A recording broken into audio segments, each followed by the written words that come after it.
नमस्कार दोस्तों, बहुत बहुत स्वागत है आपका अपने YouTube चैनल अरुणोदय क्लासेस में। मैं सोनू कुमार आपके बीच उपस्थित हुआ हूं। तो समझ लीजिएगा कि मैं क्या आपसे बातचीत करना चाह रहा हूं और किस बिंदु पे मैं बातचीत करना चाह रहा हूं। जैसे कि हमारा अपना चैनल है अरुणोदय क्लासेस, इस पे हम आपको SSC GD, यूपी कांस्टेबल और यूपी हाई कोर्ट और ATC बहुत सारी वैकेंसी हैं, उन सभी की तैयारी मैं और हम हमारी टीम एक साथ मिलकर कराएंगी। तो सभी एग्ज़ाम की तैयारी करने के लिए हमारे साथ जुड़े रहिएगा और हम ये आपको विश्वास दिलाते हैं कि आपकी पूरी तैयारी कराएंगे जज्बात के साथ, जुनून के साथ, और आपका सिलेक्शन भी कराएंगे, ये मान लीजिएगा। तो चलिए मैं बात करता हूँ। फिलहाल मार्केट में SSC GD के फॉर्म आए हुए हैं और जिसकी अंतिम जो तिथि है वो 30 नवंबर है। 30 नवंबर अंतिम तिथि है और सरकार मूड में है बहुत जल्दी एग्जाम कराने के लगभग 2 मंथ में आपका एग्जाम हो जाएगा। तो ये आप समझ लीजिएगा कि बहुत लंबा टाइम नहीं है आपके पास। SSC GD की तैयारी के लिए आपके पास मात्र 2 महीने का समय है। कितना समय है? 2 महीने का। समझ पा रहे हैं ना आप लोग कि 2 महीने का समय है। और 2 महीने में हमें क्या पढ़ना है? हमें GS पढ़नी है, रीजनिंग पढ़नी है, मैथ्स पढ़नी है और क्या पढ़ना है? हिंदी पढ़नी है। और जैसा कि कुछ लोगों को पता ही होगा कि मैं तो भाई हिंदी पढ़ाऊंगा आपको, और ये भी मैं विश्वास दिलाता हूं यदि आप 2 महीने तक मेरे साथ रेगुलर बने रहेंगे, तन्मयता के साथ लगे रहेंगे, तो मैं ये आपसे वादा करता हूं कि हिंदी में 20 में से 20 तो नहीं लेकिन 18, 19 और कुछ बच्चे अगर एक्स्ट्रा ऑर्डिनरी वाले होंगे, अपने से कुछ करने वाले होंगे, तो 20 में से 20 भी ले आएंगे।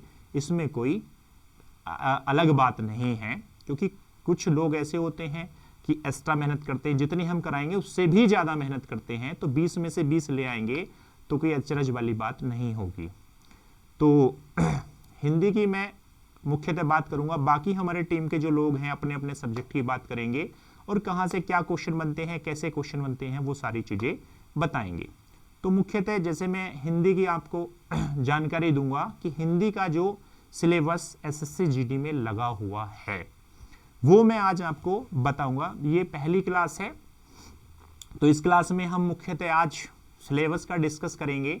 यदि हम नोटिफिकेशन में देखते हैं तो वहां कोई सिलेबस दिया हुआ नहीं है कि किस टॉपिक से कितने क्वेश्चन आएंगे या कौन कौन से टॉपिक हमारे एग्जाम में आएंगे। वहां तो लिखा हुआ है हिंदी ओब्लिक इंग्लिश, और ये मैट्रिक्स लेवल की यानी कि 10+2 या हाई स्कूल लेवल की हिंदी आएगी या इंग्लिश आएगी, वो डिपेंड करता है आप चूज करते हैं हिंदी या इंग्लिश। बाकी मैं तो एक हिंदी का टीचर होते हुए यही रिक्वेस्ट करूंगा और यही आपसे वादा करूंगा कि अगर आप हिंदी चूज करते हैं तो 100% आप सही करके आएंगे, ये मेरा वादा है। चलिए ज्यादा समय ना लेते हुए अब मैं आपको बताता हूं कि हिंदी में क्या क्या टॉपिक लगे हुए हैं, किन किन टॉपिक से कितने क्वेश्चन आने हैं, वो मैं आपको थोड़ा सा बता देता हूं। चलिए तो शुरुआत करते हैं। हिंदी में लगभग वही 10-12 टॉपिक लगे हुए हैं, मुख्यतः तो इन्होंने दिए हैं, परंतु अंत में एक शब्द आ जाता है आदि वाला। जो आदि वाला शब्द होता है उसमें बहुत सारे टॉपिक क्या हो जाते हैं? हिडन हो जाते हैं। यदि जो टॉपिक इन्होंने नहीं दिया अगर उससे भी क्वेश्चन बन जाएगा तो आप क्लेम नहीं कर सकते। तो इसलिए मुख्यतः तो हमें टॉपिकों को ध्यान रखना है, लेकिन उसके साथ में जो सब टॉपिक होते हैं लगे हुए उन्हें भी पढ़ना होता है। ऐसा नहीं है हम उनको छोड़ दें, लेकिन थोड़ा जो मुख्य टॉपिक है उन पे ज्यादा ध्यान देना होता है और जो अन्य टॉपिक होते हैं उन पे थोड़ा सा कम ध्यान देना होता है, परंतु पढ़ना सभी को होता है। चलिए सिलेबस को डिस्कस करते हुए मैं आपको बता देता हूं क्या क्या पॉइंट हैं जो हमारे सिलेबस में लगे हुए हैं, अर्थात कौन कौन से बिंदु हैं, टॉपिक हैं जो आ रहे हैं। तो अगर हम बात करते हैं शब्द भेद की, एक टॉपिक होता है शब्द भेद। शब्द भेद, अब कहेंगे कि शब्द भेद क्या है, यानी कि शब्दों के अलग अलग प्रकार, यानी कि शब्द भेद में जैसे हमारे पास आता है पर्यायवाची। क्या आता है? पर्यायवाची। एक तो है हमारा पर्यायवाची, एक होता है विलोम शब्द। क्या होता है? विलोम शब्द, पर्यायवाची हो गया, विलोम शब्द हो गया, दो चीज तो ये हैं। और इसी के साथ साथ होता है तत्सम तद्भव, तत्सम तद्भव। ये तो मुख्यतः शब्द भेद में है, पर्यायवाची शब्द हैं, विलोम शब्द हैं, तत्सम तद्भव हैं। और इसी के साथ साथ है वाक्यांश के लिए एक शब्द, क्या है? वाक्यांश, यानी कि वाक्य का अंश। ये इसे कहते हैं कि वाक्य का एक अंश या अनेक शब्दों के लिए एक शब्द। ये हमारे शब्द भेद से हैं जो चार दिए गए हैं, पर्यायवाची, विलोम शब्द, तत्सम तद्भव और वाक्यांश। इसके साथ यही इन्होंने क्या लगा दिया है? लोकोक्ति और मुहावरे, लोकोक्ति, लोकोक्ति और इसी में दे दिया है मुहावरे, मुहावरे, लोकोक्ति और मुहावरे। अब लोकोक्ति और मुहावरे में क्या अंतर होता है, इस पे हम थोड़ा बाद में आएंगे, पहले अभी हम एक बार लिख लेते हैं। वहीं इसके बाद दिया है उन्होंने संधि, संधि उन्होंने दी है, लेकिन इन्होंने समास का जिक्र नहीं करा। जो बैक एग्जाम के हम क्वेश्चन पेपर देखते हैं तो उसमें समास से क्वेश्चन नहीं बन रहे हैं, संधि से एक आध क्वेश्चन बना है, बहुत डीपली क्वेश्चन नहीं बनाया है संधि से। जबकि यूपी पुलिस के अगर हम एग्जाम के पेपर उठा के देखते हैं तो संधि से अच्छे कहां से क्वेश्चन आते हैं, समास से अच्छे कहां से क्वेश्चन आते हैं, लेकिन यहां देखने में आ रहा है कि ये समास से क्वेश्चन नहीं उठा रहे हैं। इसके बाद है लिंग है और भाई वचन है, लिंग और वचन। संधि के बाद लिंग वचन है हमारा। फिर उसी के साथ साथ क्या करा है इन्होंने, उसी के साथ साथ इन्होंने दिए हैं रचनाएं। क्या दी हैं? रचनाएं, रचनाएं। उसके साथ रचनाएं दी हैं, मैं नंबर से लिख लेता हूं, 2 4 5 हो गई, 6 हो गई, 7 8। फिर बात करी हमने यहाँ 9 रचनाएं। और फिर क्या है इसी में जो 10 नंबर में दिया है, वो दिया है रिक्त स्थान, रिक्त स्थान। अब जब हम रिक्त स्थान की बात कर रहे हैं, दिखाई दे रहा है उधर का रिक्त स्थान, रिक्त स्थान। और फिर बाद में जो अंत में इन्होंने दिया है या अंत में जो रहेगा वो रहेगा गद्यांश। क्या रहेगा? गद्यांश, गद्यांश ही रहेगा, पद्यांश नहीं रहेगा। अब जो ये रिक्त स्थान है हमारा, रिक्त स्थान को भी इन्होंने दो प्रकार से डिवाइड करा है। दो प्रकार से कैसे डिवाइड करा है? एक में तो सीधा सीधा वाक्य दे दिया और वाक्य में रिक्त स्थान पूछ लिया है, और एक रिक्त स्थानों में क्या दिया है, एक पैरा टाइप दे दिया, उसमें रिक्त स्थान दे दिए। तो ये दोनों जो पार्ट हैं हमारे वो रिक्त स्थान के अंतर्गत आते हैं। और इसके बाद है एक जो बाद में है वो है वर्तनी। क्या है? वर्तनी। और लास्ट में जो है उसके बाद है वाक्य शुद्धि, वाक्य शुद्धि। ये हमारे लगभग 13 टॉपिक है जो मुख्यतः हैं। ऐसा नहीं है कि इनसे बाहर क्वेश्चन नहीं जाएगा या इनके अंदर ही क्वेश्चन रहेगा, एक दो क्वेश्चन इनके बाहर भी जा सकता है। ऐसा नहीं है कि इन्हीं में क्वेश्चन हमारा रहेगा, लेकिन मैंने पहले ही आपको बता दिया है कि मुख्यतः इसके चारों ओर इर्द गिर्द ही हमें अपना काम करना है। ये तो हो गए मुख्यतः बिंदु। अब इसकी हम बात करते हैं कि क्या है ये। जैसे हमने लिखा कि भाई पर्यायवाची, पर्यायवाची ना लिख के वो समानार्थी लिख देता है, समान अर्थ देने वाला। तो इसकी बात यही होती है कि पर्यायवाची शब्द या समानार्थी तो लगभग 1 या 2 क्वेश्चन देखने के लिए एग्जाम में आपको मिल जाएगा। और पर्यायवाची अगर आप बुक उठा के देखेंगे तो उसमें 300-400 पर्यायवाची दिए गए होते हैं। तो आपको 300-400 पढ़ने की जरूरत नहीं है। यदि आप हमारे साथ लगे रहेंगे तो बहुत आसान तरीके से, बहुत शॉर्ट ट्रिक से हम आपको पर्यायवाची शब्द कराएंगे। और ये कोशिश करेंगे आप कि लगातार हमारे साथ बने रहें। और हमारा ये आपसे वादा है कि जो पर्यायवाची शब्द एग्जाम में आएंगे वो गलत नहीं होंगे, ये मैं आपको विश्वास दिलाता हूं। चलिए उसके बाद करते हैं हम विलोम शब्द की बात, यानी कि उल्टा शब्द। विलोम शब्द समझते हो, जैसे काले का गोरा होता है, तो ये होता है हमारा विलोम शब्द। इसके बाद आते हैं हमारे तत्सम तद्भव। क्या होता है तत्सम और तद्भव? तत्सम तद्भव, यानी कि जो संस्कृत वाले शब्द होते हैं उनको हम तत्सम शब्द कहते हैं, और जो हमारी भाषा के शब्द होते हैं अर्थात हिंदी भाषा के शब्द होते हैं उसको हम तद्भव कहते हैं। जैसे दुग्ध है तो दुग्ध क्या है, हमारा तत्सम शब्द है, उसका तद्भव क्या होगा, दूध होगा भाई। जैसे अग्नि है तो अग्नि क्या है, हमारा तत्सम शब्द है, और आग जो है उसका वो तद्भव शब्द है। अब इसमें क्वेश्चन कैसे बनाता है भाई, ऊपर वाली तो पता चल गई कि मान लीजिएगा उसने कहा कि सूर्य का पर्यायवाची निम्न में से कौन सा है या सूर्य का पर्यायवाची कौन सा नहीं है, इस टाइप से इसमें से क्वेश्चन बनेगा।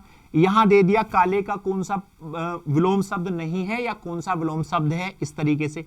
तत्सम तद्भव में क्या करेगा, तत्सम शब्द दे देगा आपको। जैसे उसने दे दिया, मान लीजिएगा हमने बात करी थी कि अग्नि का तद्भव शब्द क्या है। अब 4 विकल्प देगा, उसमें से एक रख देगा, बाकी 3 हटा देगा, तो यह होता है हमारा तत्सम तद्भव।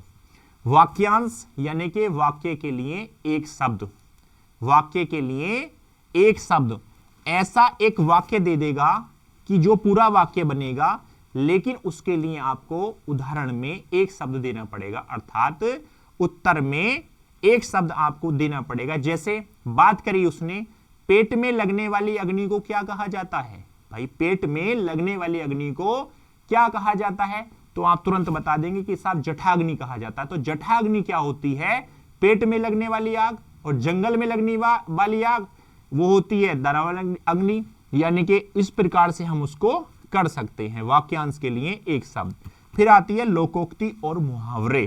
क्या होता है लोकोक्ति और मुहावरे, ये भी लगभग 2 क्वेश्चन प्रति एक एग्जाम में, जो जीडी का है सारी शिफ्टों का आप देखेंगे तो 2 क्वेश्चन हमें मिल रहे हैं, लोकोक्ति और मुहावरे। मुहावरे में और लोकोक्ति में क्या अंतर होता है, बहुत थोड़ा सा अंतर होता है। मुहावरा क्या होता है, जब हम किसी बात को सीधे तरीके से कहेंगे तो वो कहलाती है हमारी मुहावरा, और जब हम उसको कहावत के रूप में कहेंगे तो क्या कहलाती है वो लोकोक्ति। क्या कहलाती है, लोकोक्ति। यानी कि मुहावरा किसी बात को सीधे तरीके से कहेंगे, एक वाक्य के रूप में कहेंगे तो वो मुहावरा, और कहावत जब हम उसकी बना देंगे तो वो क्या हो जाएगी, हमारी लोकोक्ति हो जाएगी। अब बात करते हैं इसके आगे संधि। संधि समझ रहे हैं आप, संधि का मतलब होता है मिलाना, और पूरा इसको पढ़ते हैं संधि विच्छेद। यानी कि संधि या संधि विच्छेद ये एक ही बात है। एक ही बात का मतलब मेरा ये नहीं है संधि भी वही है विच्छेद भी वही है। कुछ बच्चे कमेंट्स करेंगे सर आपने तो बता दिया कि संधि विच्छेद एक ही बात है, ऐसे कैसे एक बात है। मेरा वो मतलब नहीं है, मेरा मतलब ये है कि ये पूरा जो टॉपिक होता है वो कहलाता है संधि विच्छेद। क्या कहलाता है, संधि विच्छेद। यानी कि कोई आपको शब्द दिया गया होगा, उसमें कहेगा कि आप इसमें संधि विच्छेद करिए। 2 शब्द आपको संधि विच्छेद में दिए गए होंगे और कहेगा कि इन शब्दों की क्या करिए, संधि करिए। तो ये टॉपिक होता है हमारा संधि विच्छेद का। इस संधि विच्छेद के लिए हमको ये जानना जरूरी है कि जब तक हम वर्णमाला को नहीं पढ़ेंगे, किसको नहीं पढ़ेंगे, वर्णमाला को, तब तक आप संधि विच्छेद को नहीं कर सकते। ये मान लीजिएगा, आप तय कर लीजिएगा। एसएससी ने सिलेबस तो बड़ा छोटा सा डिसाइड करा है, लेकिन गागर में सागर भरवाने वाला काम करा है। क्या काम करा है, गागर में सागर भरवाने वाला।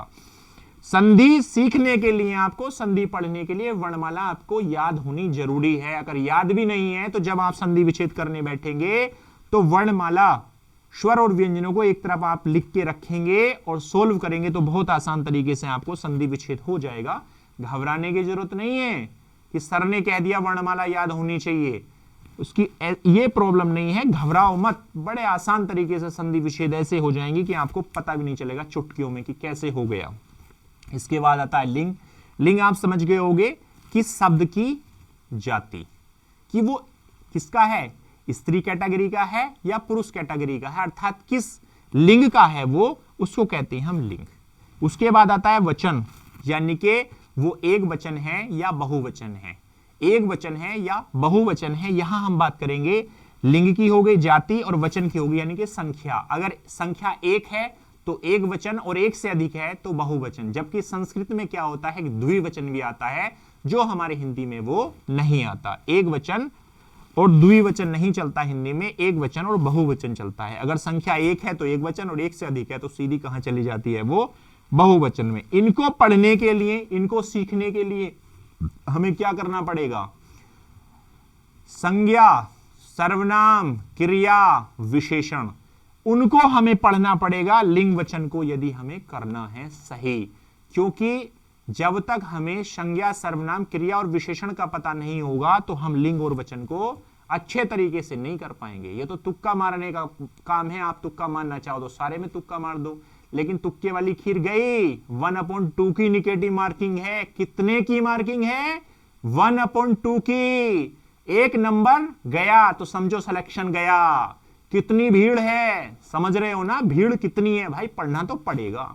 मेरे साथ पढ़ो या किसी के साथ पढ़ो, सिलेक्शन लेना है तो पढ़ना पड़ेगा, मेहनत करनी पड़ेगी, कलम घिसना पड़ेगा।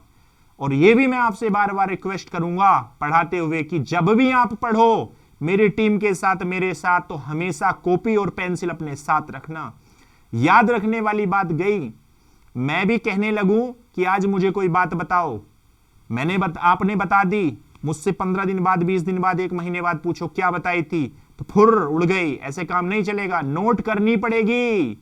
ऐसे ही थोड़ी देखें तुमने मुनीमों के बड़े बड़े पत्थर जो होते हैं लिखे हुए, वो बड़े बड़े हिसाब किताब लिखते हैं। क्यों लिखते हैं भैया? जब भी खोल के देखेंगे सामने आ जाएगा। वैसे ही आपको अपने नोट्स तैयार करने हैं, नोट्स बनाने हैं। यदि आप नोट्स नहीं बनाओगे तो कभी सफल नहीं हो पाओगे। नोट्स आपको बनाने हैं। जो लगता है आपको नोट करना है नोट करिए, और जो आपको लगता है कि ठीक है बिना नोट करे काम चल जाएगा उसको नोट मत करिए, क्योंकि नोट्स हमेशा अपने हिसाब से तैयार करे जाते हैं। इसके बाद हम बात कर रहे थे लिंग और वचन की, ये हमारा हो गया। उसके बाद है रचनाएं। क्या है? रचनाएं। तो रचनाएं बहुत ज्यादा डीपली नहीं आती, नॉर्मल सी रचनाएं आती हैं। 100-150 रचनाएं मैं आपको बता दूंगा, उसी में से आपका क्वेश्चन फंस जाएगा। ये नहीं आपको बहुत सारी पढ़नी पड़ेंगी, 100-150 में से आपका काम हो जाएगा, आपका उद्धार हो जाएगा। आप निश्चिंत रहिए। आप लुसेंट या दूसरी बुक उठा के देखते हैं तो बड़ा गड्ढा लगा हुआ उसमें रचनाओं का, परेशान मत होइए। 100-150 में से आपको बताऊंगा, आराम से हो जाएगी। उसके बाद बात करते हैं हम रिक्त स्थान, यानी कि आपको वाक्य दिया जाएगा और उसमें से एक शब्द हटा दिया जाएगा। जैसे मान लीजिएगा उसने लिखा राम मेरा मित्र है। क्या है? राम मेरा मित्र है। मेरा मित्र है। राम मेरा मित्र है, ये पूरा वाक्य उसने दे दिया। अब करा क्या उसने करा क्या? इस मित्र को यहां से गायब कर दिया। क्या कर दिया? गायब कर दिया। किसको? मित्र को। राम मेरा है। अब ये उसने दे दिया यहां ब्लैंक, खाली जगह। उसके बाद 4 ऑप्शन दे देगा आपको। राम मेरा है। अब जो सबसे सही शब्द है वो आपको यहां टिक करना है। तो ये है हमारा क्या? रिक्त स्थान। इसमें रिक्त स्थान भी 2 प्रकार से आ रहे हैं। कितने प्रकार से आ रहे हैं? 2 प्रकार से। एक तो आ रहा है वाक्यांश में रिक्त स्थान, यानी कि 4-5 वाक्य देगा आपको, उन 4-5 वाक्य में आपको रिक्त स्थान बताने हैं। और एक में देगा आपको एक वाक्य, उसमें रिक्त स्थान बताना है, जैसा मैंने आपको लिखा था। उसके बाद क्या है? गद्यांश से। क्या है? गद्यांश। गद्यांश में जैसे अभी मैंने बात करी रिक्त स्थान की, तो कई बार गद्यांश रिक्त स्थान में दे देता है और कई बार गद्यांश में से आपको क्वेश्चन छांटने के लिए दे देता है। छोटा गद्यांश देगा, बहुत बड़ा नहीं दे रहा है। इसमें लगभग 3 लाइनों का, 4 लाइनों का दे रहा है। उसी में से आपको क्या निकालना है? उसी में से आपको क्वेश्चन निकालना है। कई बार क्या करेगा, गद्यांश में अंडरलाइन भी कर रहा है, उस अंडरलाइन में पूछ रहा है दिए गए शब्द में क्या है, मतलब कौन सा विशेषण है, या पूछ लेगा कि संज्ञा कौन सी है, सर्वनाम कौन सा है। इस प्रकार से भी दे सकता है, या पद परिचय भी करा सकता है। अच्छा, पद परिचय भी करा सकता है। पद परिचय की बात अभी करेंगे हम, इसको मैं पहले बता दूं। उसके बाद बात हुई वर्तनी की। अब बच्चे कहेंगे कि सर ये वर्तनी क्या होती है? वर्तनी होती है शब्द को लिखने का सही तरीका। क्या होती है? शब्द को सही लिखने का तरीका। जैसे कि हमने यहां मान लीजिएगा लिखा संधि। क्या लिखा? संधि लिखा। ठीक, ये संधि शब्द है। अगर मैं इसको लिखता संधि, ठीक, एक में सधी लिख दिया, एक में मान लीजिएगा कुछ और लिख दिया, या ऐसे लिख दिया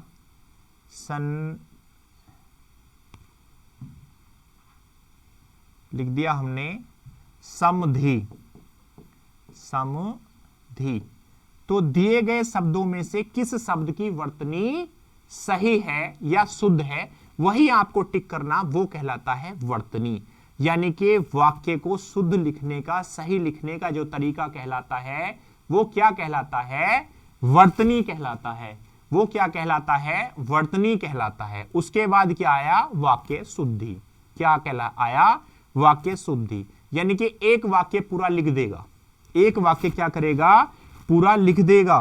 वाक्य पूरा लिखने के बाद उसमें क्या करेगा? एक शब्द को गलत लिख देगा। क्या कर देगा? एक शब्द को गलत लिख देगा और पूछेगा दिए गए वाक्य में अशुद्ध शब्द को छांटिए। यानी कि वाक्य के अंतर्गत अशुद्ध शब्द लिख देगा वर्तनी की तरह ही, और आपको वो अशुद्ध शब्द बताना है, गलत शब्द बताना है। एक तरीके से तो वाक्य शुद्धि ये देगा, एक तरीके से क्या करता है आपने देखा होगा, स्टेप बाय स्टेप काट देता है। जैसे ए पोर्शन है उसका वाक्य लिखा, फिर बी है, फिर सी है और फिर डी है।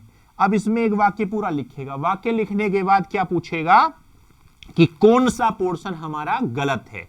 गलत पोर्शन की पहचान करनी है हमें, तो जो पोर्शन हमारा गलत है उसको हमें टिक करना होता है, वो कहलाता है हमारा वाक्य शुद्धि।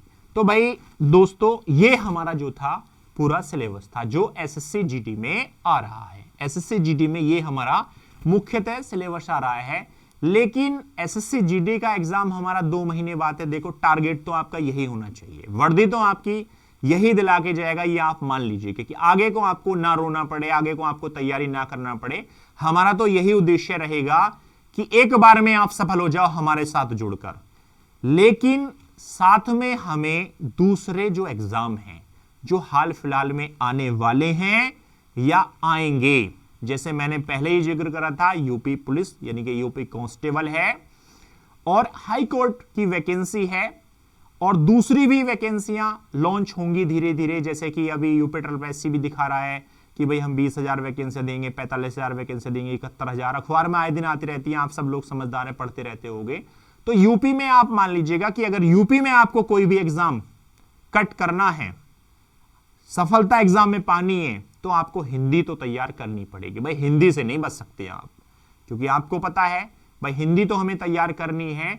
तो क्यों ना बार बार मर के एक बार मरा जाए।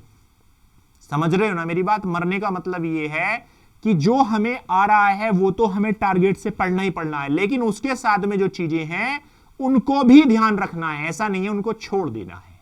तो जो जो चीजें हमारे बीच में आएंगी, जो जो हमारे सिलेबस से लगी हुई चीजें होंगी, उन्हें हम कंटिन्यू पढ़ते जाएंगे। तो मुख्यतः तो ये है, और इसके साथ में जो भी हमारा आएगा वो मैं आपको पढ़ाता रहूंगा। तो ये आज हमारी पहली क्लास थी।